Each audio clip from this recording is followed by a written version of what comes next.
There's a lot to love about the Bronco Raptor, but one of the areas where it has fallen short has been in the lighting. Specifically, the throw of light to the sides, kind of the spill around the corners. And so one thing I've always wanted to put on this vehicle is a set of ditch lights. And finally, I've got a set here for the Bronco. These are Nacho Quatro Supremes. So I picked these up at the Raptor Rally from the folks in the Nacho booth. Super helpful people. I spoke with Justin, their marketing manager, for quite a while. He answered a ton of questions. Nacho lights are made in the USA. They're designed by engineers who've been in the industry for quite a while, working for other brands. And so they're relatively new. And I like the fact that they're not exactly the same as what everybody else has. I'm told that pound for pound, that they outperform pretty much everything else in the same size. So excited to get these on. These lights have some really cool features that I'll show you. Way more configurability for these than pretty much anything else that's out there. The Nacho Quatros wire directly to the battery, and they have 3 different leads for triggers that go to them. So these lights can be wired to support 3 different modes at any given point in time. And within each of those modes, you can configure how you want to use those triggers. Did get the Nacho wiring harness, and what the wiring harness has is leads to the battery that are fused, and then there are leads that go to your switches. So these are the 3 trigger wires that control the different modes. There's also these additional power leads if I were going to use the Nacho switches. I think this may provide for backlighting on the switches. I'm not going to use these because I have the upfitter switches on the Bronco. So I'm just going to go ahead and wire to power and to 3 different triggers. Each light is going to go ahead and get its own power and each of the triggers that goes to them. So a lot of times I'll make my own wiring harnesses. In this case, it just made sense to go ahead and get the wiring harness from Nacho. There's a lot that's going on with this. This is a really well-made wiring harness. And let's go ahead and open these guys up and see what we've got here. One thing that's interesting is Nacho does have a relationship with ARB. Not sure exactly how that all works. Obviously, ARB came out with a series of lights a couple of years ago now. I don't know exactly what the relationship is, but it certainly doesn't hurt as an endorsement that there is a relationship there. So that's a good thing to see as, at least to me, a relatively new company. So here's the individual light. The Supremes got the little the covers on here that come off. I think the ambers are in here. Yes, they are.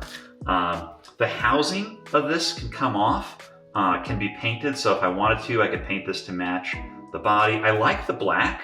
I like that there's a little touch of gray here. I think this will look really good on the rig. I also like that the brackets that they come with are already black. Let's see, we've got the 2 amber covers, and we've got 2 black covers, again labeled ARB. So apparently in California and some other states, if you drive on road with these lights, you need to have covers in to stay legally compliant.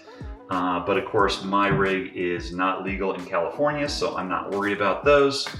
Let's see here. So we got the 2 brackets. All right, what else did we get? Some hardware. Stainless, not black, that's okay, we can live with that. Little magnet, so this is cool. So this, aside from being handy, this is actually what you can use to change the modes on the light. So there's a little thing here, I think they call it tip to chip, right? There's a Nacho emblem.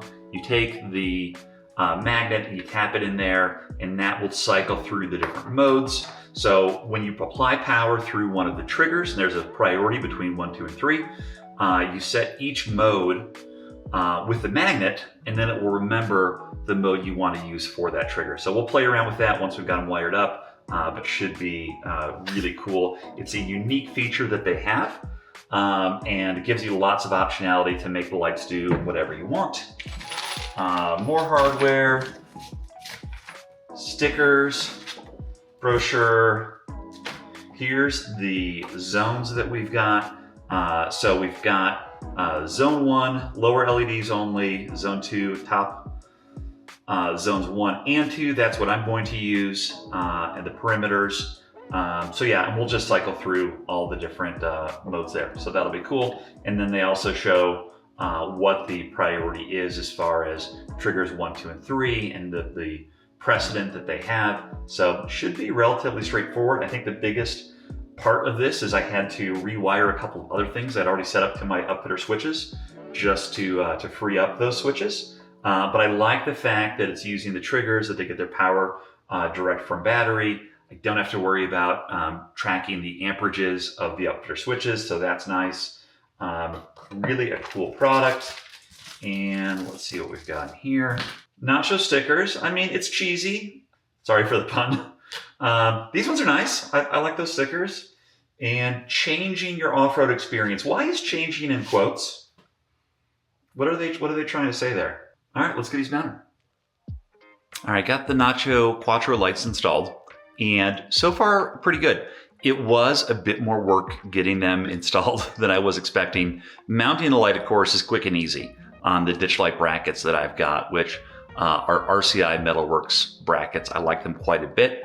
I like how they hold the lights a little bit further inboard. They're not sticking so far forward as some of the other mounts that are out there. It also holds the mount for my GMRS antenna, so I'm happy with those. But getting the lights wired does take a while because it's 5 wires for each light, plus the harness has the 5 connections to power and to the 3 triggers. So it's 15 different wires to connect. So it's a little bit much compared to a typical harness as far as just getting everything wired. What I ended up doing was using self-soldering butt connectors for the connections between the harness and the lights. The harness that's attaching to the lights, it is a little short once we run it underneath the cowl of the hood. It's not horrible, but it didn't give me a ton of space to work with. And so it would have been nice if that was a little bit longer. In retrospect, if I were doing this over again, I probably would have just bought some Deutsch Tech connectors for 5 pins and connected them to the lights and connected them to the harness and then made it plug and play, just because working underneath the hood where I was, there wasn't a ton of space. So it wasn't impossible, but it could have been a little bit easier. But overall, not a bad install. Happy to have these on and have the light. And now I've been playing with them a little bit. I'll show you the different modes and then we'll go ahead and take this outside. All right, so right now I've got this on the fog mode. This is the magnet that they give you, which is nice just to have another magnet. Can't have too many of these things.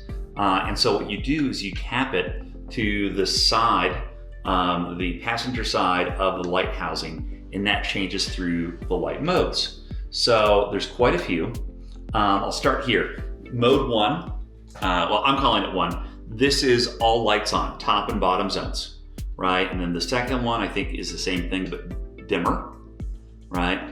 Then we get just the spot, dimmer, just the fogs, dimmer. Then we get the backlight going all the way around. This is the one originally I was thinking I would use as kind of a scene camping light. I might, but I think I might like the fogs better. So I'm gonna fiddle with that a little bit. But this is the surround housing, full brightness, then dimmer, and then one more. This is probably what I'll use for the daytime running lights. Once you program it with the magnet, it will remember what mode it is. So all you have to do is make sure you're on the correct switch for the trigger that you're trying to program. You adjust it as you like, and then it'll stay there. So I've done that. So I've got one switch is full brightness, both spot and fogs for both lights. And then another switch is currently just the brighter fog for both lights. So I'm gonna leave it like that for a while and see how I like it. The daytime running light adapter just came in from SPV. Shout out to them. I had ordered apparently the wrong part, and they actually called me and saved the day before it had shipped. For the Bronco, you need the headlight adapter, not the marker adapter, which is just for the F-150 Raptor. It was super easy to plug in. On a standard Bronco, they recommend taking out part of the air box just to make a little bit of space. But on the Raptor, it was actually really easy to just remove the existing harness, plug in the new one in between, and then go ahead and run that one lead over to the third trigger for the Nacho lights. So now I have my high power, my fog, and the backlight, and it's hooked up to the daytime running lights. So when I unlock the car, they'll just go ahead and light up, which is nice. Now the color of the daytime running light is a little bit different than the orange that I get in the turn signal or in kind of the backlight of the grill, but it's not that far off. I think it looks pretty good, so I'm happy with it, especially with the ambers on. And now it's time to go and get these aimed and see how they look here in the dark.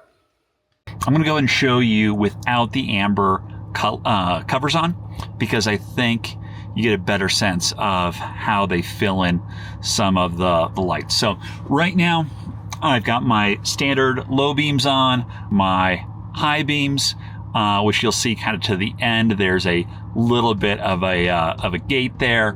So this is what I'm looking at. It's probably 100 yards or so to the gate from where I'm parked. I'll go ahead and turn on the spots first.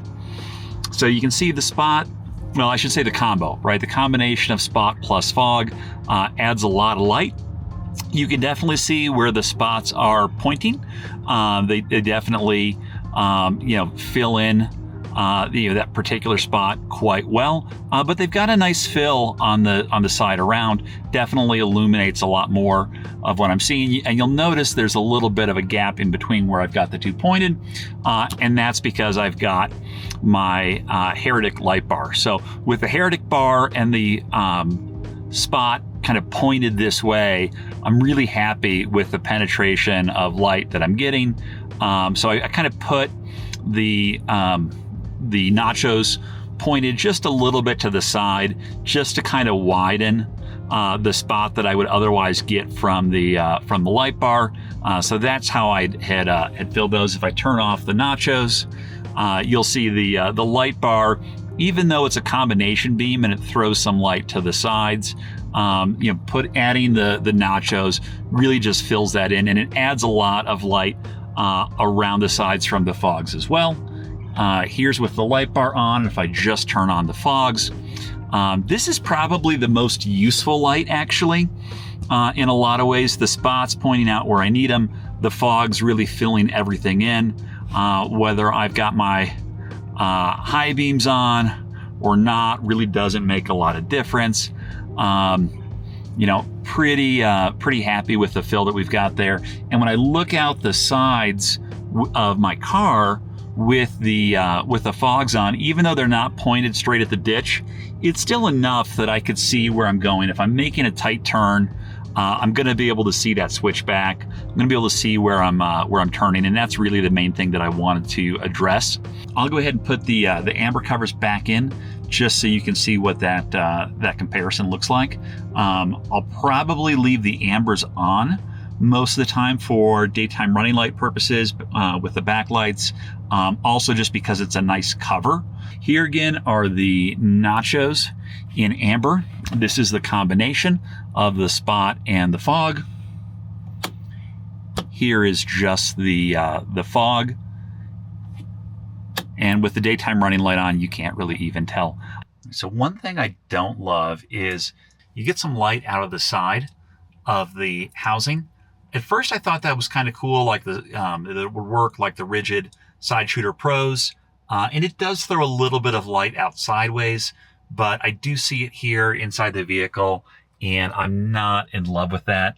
So I'm going to throw some electrical tape on there, I think, and just see if I can just block that off a little bit. All right, I put some electrical tape around the inside there, and it's much dimmer now than it was earlier. I had not heard of Nacho Offroad Lighting before the Raptor Rally. Maybe you're in a similar boat, but really high quality product, made in the United States. I'm really happy with the way they look when they're turned off. I'm happy with the way that they look as a daytime running light. I'm happy with the light that I'm getting out of them.